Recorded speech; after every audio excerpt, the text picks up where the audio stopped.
साथ रह के आज के एपिसोड में हम देखेंगे जहां पंडित जी पूरे परिवार वालों को पूजा शुरू करने के लिए कहते हैं। मिथिला सक्षम और चिराग से कहती है। तभी सक्षम कहता है कि जिसके साथ मेरा अभी कोई रिश्ता रहने वाला नहीं है, मैं उसका साथ पूजा में बैठकर क्या करूँगा। जिसने मेरी माँ को तकलीफ दी हो और जिसके आने से घर में कुछ भी ठीक नहीं हुआ हो, क्या ये पूजा करने से ठीक हो जाएगा। तभी पंडित जी कहते हैं कि बिना जोड़े की पूजा नहीं की जा सकती। बा कहती है कि पंडित जी बिल्कुल ठीक कह रहे। सक्षम कहता है अगर आपने मुझे फोर्स किया तो मैं दिवाली के दिन इस घर से चला जाऊंगा और दिवाली होने के बाद ही इस घर में वापस आऊंगा। और सक्षम वहां से चला जाता है। मिथिला कहती है आज तक ऐसा कभी नहीं हुआ कि अधूरे परिवार के साथ इस घर में लक्ष्मी पूजन हुआ हो। सक्षम इस घर का दिया है, अगर सक्षम इस पूजा में नहीं होगा तो इस पूजा का क्या फ़ायदा। इसलिए इस बार लक्ष्मी पूजन नहीं होगा। मिथिला वहाँ से चली जाती है। वही तेजल मामी जी के पास आती है और कहती है हो गई पूरे घर की साफ सफाई। मामी जी कहती है मैंने भी तेरे दोस्तों को अच्छी तरह से खा पिला कर भेज दिया है। मैंने ये सब इसलिए किया क्योंकि ताकि तुझे पता चले कि घोड़ी को लगाम लगाने वाला भी कोई होता है। मामी जी अपने कमरे में जाती है तो पूरा कमरा बिखरा हुआ होता है। मामी जी तेजल के पास आती है। तेजल कहता है सभी कमरे का इसी तरह से मैंने साफ सफाई की है और लगाम घोड़ी को दी जाती है, शेरनी को नहीं। और तेजल वहाँ से चली जाती है। वही गोपिका बा से कहती है कि आप सक्षम जी से कहिए ना पूजा में बैठने के लिए, मैं उनके साथ पूजा में नहीं बैठूंगी। बा कहती है वो नहीं मानेगा। गोपिका कहती है घर की बहू घर में रोशनी और खुशियाँ लाती है और मैं नहीं चाहती कि मेरी वजह से सभी परिवार वाले उदास हो। मैं जानती हूँ कि मुझे अब क्या करना है। और गोपिका राधिका बनकर सक्षम से मिलने जाती है। बा ने गोपिका को बताया होता है जब भी सक्षम उदास होता है वो कहाँ पे जाता है। गोपिका भी वहाँ पे पहुँच जाती है। सक्षम कहता है कि आप यहाँ पे क्या कर रही है, आज का दिन बहुत ही अच्छा है, हम एक दिन में 2 बार मिले।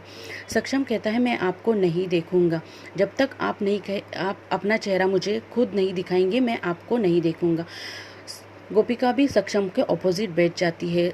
गोपिका सक्षम से कहती है कि आज आपको आपके परिवार के साथ पूजा में बैठना चाहिए था।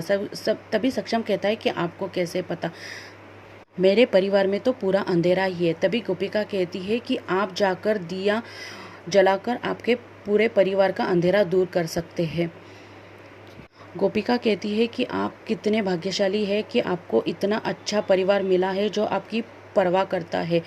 सक्षम कहता है कि आपके जैसे विचार हो वैसे मेरे विचार भी हो सकते हैं, आपको ऐसा क्यों लगता है। तभी गोपिका कहती है कि जिनके पास परिवार होके भी वो अधूरा होता है उनको परिवार की अहमियत समझ में आती है। आपने कहा था कि मैं आपसे जो भी मांगूंगी आप मुझे देंगे, तो मैं चाहती हूँ कि आज आप अपने पूरे परिवार के साथ पूजा में बैठे।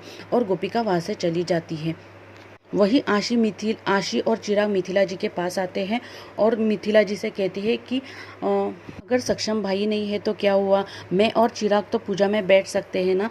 तभी मिथिला आशी से कहती है कि तुम एक बात अच्छी तरह से समझ लेना, सक्षम इस घर का चिराग है। मैंने कभी चिराग और सक्षम में कोई भेदभाव नहीं किया है। दोनों को एक तरीके से मान सम्मान मिलता है। अगर रीति रिवाज की बात आती है तो सक्षम इस घर का बड़ा बेटा है और उसे वो मान मिलना चाहिए। आशी कहती है आप मुझे गलत समझ रही है, अगर लक्ष्मी पूजन के दिन लक्ष्मी की पूजा नहीं हुई तो वो भी तो गलत होगा ना। तभी मिथिला कहती है कि सक्षम बड़ा बेटा है और उसे वो मान मिलना चाहिए। तभी मीनल आती है और सभी को नीचे पूजा के लिए बुलाती है। तभी मिथिला कहती है तुम सबको क्या हो गया है। मीनल कहती है कि पूजा में सिर्फ 5 मिनट बचे हैं तो चलो जल्दी से नीचे चल के पूजा करते हैं। सभी नीचे चले जाते हैं। मिथिला देखती है कि सक्षम पूजा में बैठा हुआ है। मिथिला बहुत खुश हो जाती है।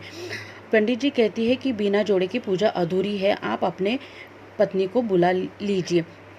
सक्षम चुपचाप खड़ा रहता है। तभी कमरे में जोर से हवा आती है और पूजा का दिया बुझने लगता है। सक्षम दिया बुझने को संभाल नहीं पाता। तभी गोपिका भागते भागते आती है और दिए को बुझने से बचाती है। सक्षम गोपिका से गुस्से में देखता है। गोपिका वहाँ से जाने लगती है। और आज का एपिसोड यही तक। कल के एपिसोड में हम देखेंगे जहाँ सभी परिवार वाले पूरी डिज़ाइन ढूंढते हैं। गोपिका सक्षम को डिज़ाइन दिखाती है। सक्षम कहता है कि ये डिज़ाइन तुम्हें कहाँ से मिली। गोपिका कहता है ये डिज़ाइन मैंने बनाई, मैं ही राधिका हूँ। और आज का एपिसोड यहीं पे समाप्त हो जाता है। धन्यवाद।